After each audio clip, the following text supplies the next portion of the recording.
Hello guys, in this video we're going to determine the value of this expression 6 minus 6 multiplied by 6 plus 6.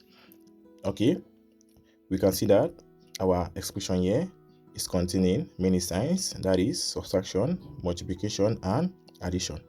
Okay, whenever we're having an expression like this, we need to follow some priorities order between the operators, and the priority order here is given by PEMDAS. PEMDAS, I will explain, just be patient.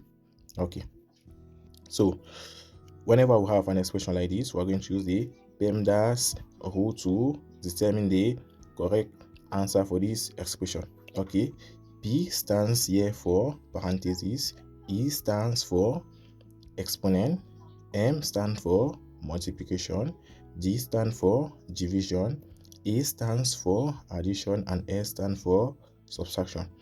As you can see here, multiplication and division are having the same rank, as addition and subtraction are having the same rank.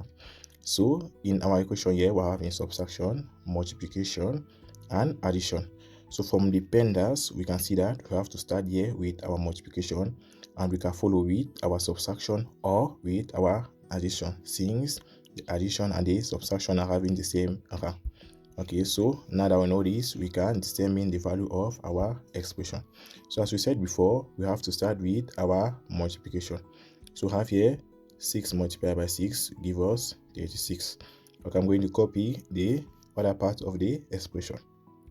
6 minus 36 plus 6. Okay, now I have 6 minus 36 is equals to negative 30, and negative 30 plus 6 is equals to negative 24. So this is the final value of our expression, negative 24. Thanks for watching. I hope you like the video. Don't forget to subscribe to